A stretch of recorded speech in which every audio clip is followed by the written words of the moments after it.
Bugünkü dərsimiz iki dərs bir yerdə olacaq. Biri Xəzər xaqanlığıdır, biri də Uyğur dövlətidir. Birinci Xəzər xaqanlığından danışaq, sonra görək ki, Uyğur tayfaları haqqında nə bilirik. Xəzər dənizinin şimal-qərb istiqamətində, şimal, cənub, şərq, qərb, şimal-qərb istiqamətində dənizin adı ilə olaraq Xəzər tayfaları yaşayırdı.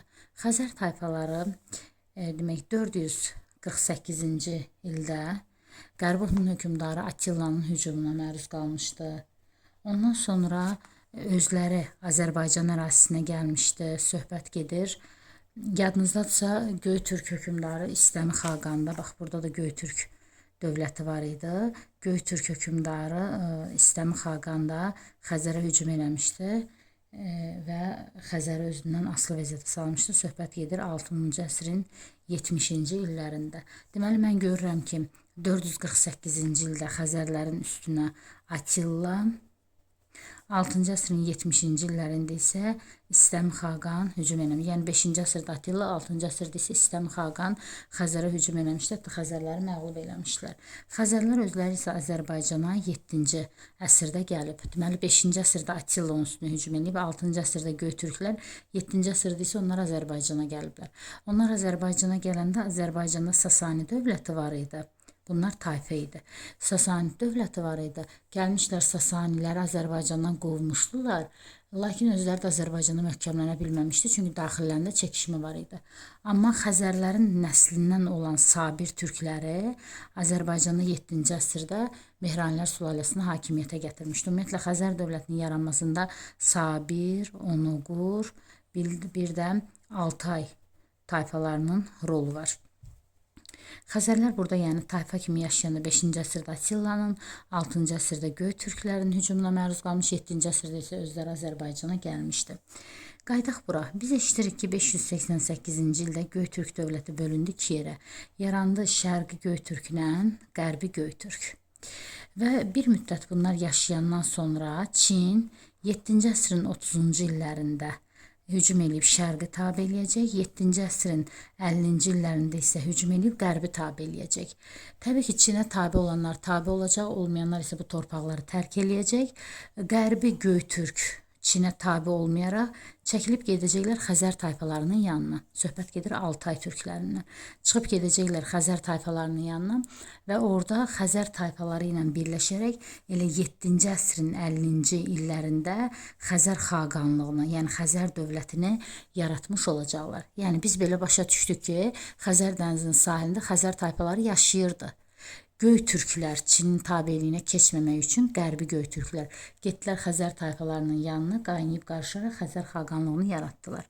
7-ci əsrin 50-ci illərində yaranan Xəzər xaqanlığı demək 8 və 9-cu əsrlərdə özünün ən güclü dövrünü yaşayıb, hətta onlara demək asayiş dövrü də deyirik bu dövrə. Həm ən güclü dövr deyirik, həm də asayiş dövrü. Yəni polis rolunu oynayırdı.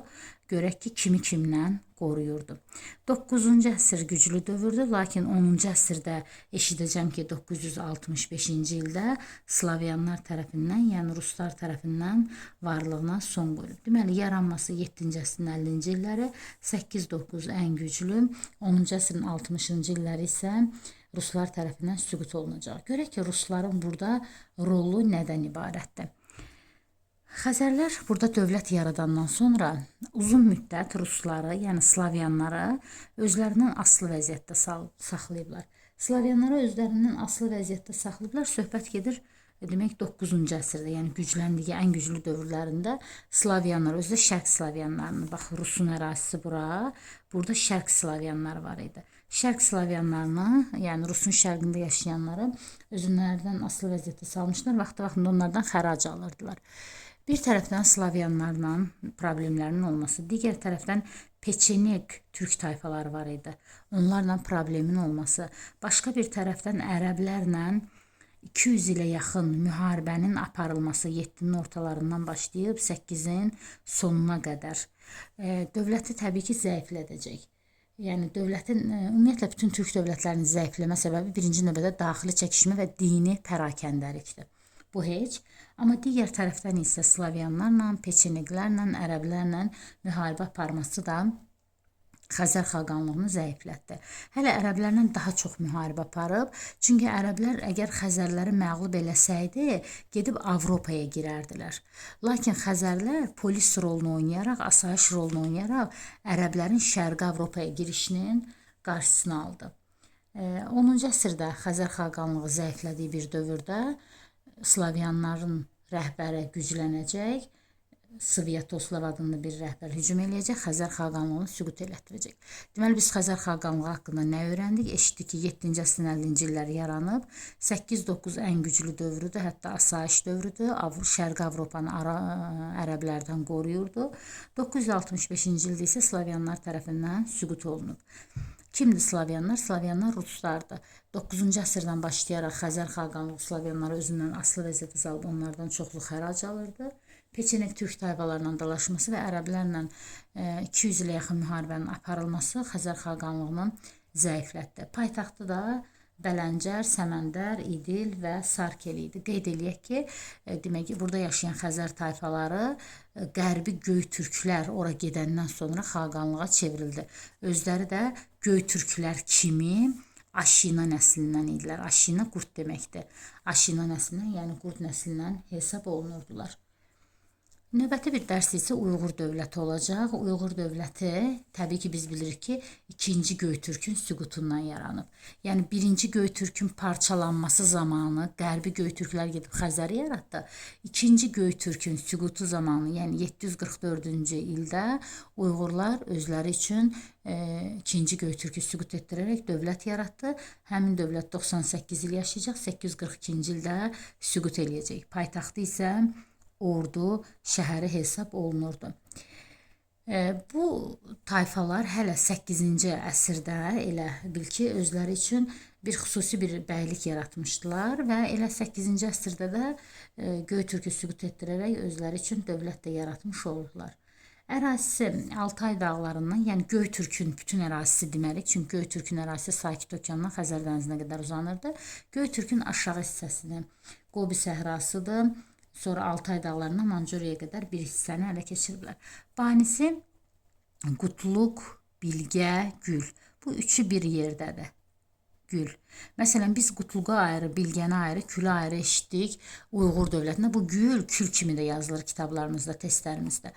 Deməli, Qutluğa ayrı, Bilgəni ayrı, Külü ayrı, 2-ci Göytürkdə eşitdik. Eşitdik ki, Qutluq 2-ci Göytürkü yaradıb, Bilgə ən güclüsüdür, Kül də Bilgənin qardaşı idi. Amma Uyğur dövlətində Qutluq, Bilgə, Külü bir hökümdarın adı kimi eşitir ki, dövlətin banisidir. Yaxşı, eşitəcək ki, Qutluq, Bilgə, Gül sadəcə dövləti yaradıb, bəsimizdir. Sonra eşitəcək ən qüdrətli hökümdar Mayonçur. Mayonçurdan sonra isə hakimiyyətə gələcək Bölgü xaqan. Bölgü xaqan. Görək Mayonçur üçün nə deyirik?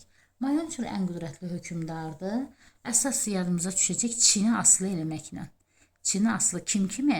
Demək, Göytürk hökümdarları olan Muğam və Qapağan kimi. Bəs bu fürsət necə yaranacaq? 751-ci ildə ərəblər Çinin üstünə hücuma keçəcək.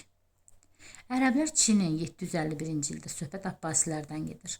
Çin üstünə hücuma keçəcəklər. Talas döyüşü baş verəcək. Həmin döyüşdə Çin məğlub olacaq, ərəb qalib gələcək. Lakin bu yolun üstündə yerləşən Uyğur dövləti ərəbə deyəcək ki, bu torpaqlar sənə qala bilməz. Nə olsun ki, qalibsən, yəni ipək yoldur bu. Çünki bu torpaqların sahibi bizik.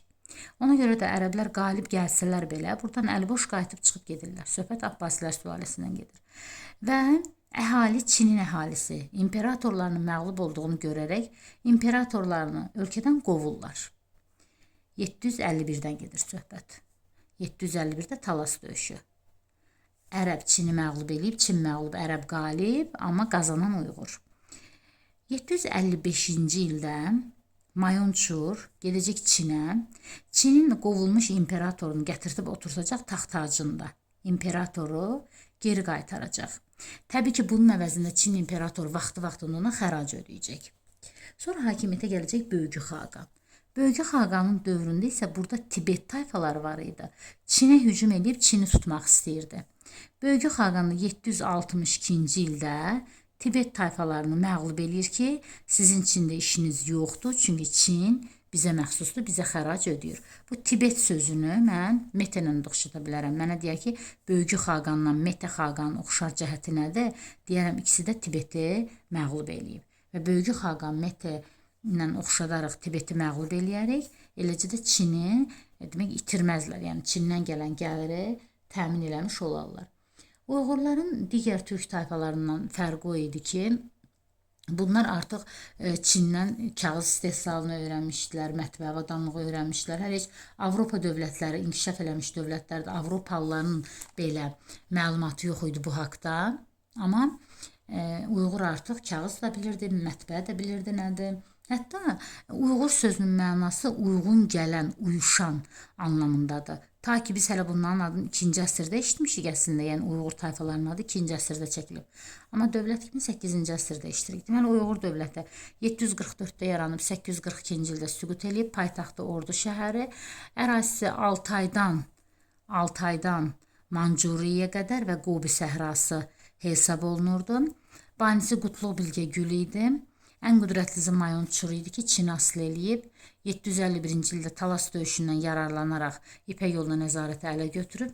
755-də də Çin imperatorunu hakimiyyətdə oturtaraq vaxtı-vaxtında ondan xərac alıb. Digər bir hökmdar isə Böyük Xaqan idi ki, Tibetlərin Çinə hücumunun qarşısını alıb. Səbəb də o idi ki, Çini itirmək istəmirdi. Çünki yaxşı gəlir gəlirdi oradan. Və bunun nəticəsində də Tibetləri məğlub eləyib. Bunda Mete ilə oxşada bilərik. Uyğur dövlətinin varlığını isə Qırğız tayfaları son qoyacaq. Qırğızlar üsyan qaldıracaq və Uyğur dövlətini süqut etdirəcək.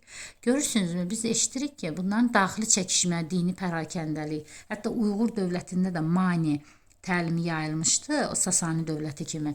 Və mani təliminə görə müharibələr olmaz. Və Uyğurlar da bu təlimə uyaraq müharibələr dayandırdılar deyənə dövlət zəiflədi.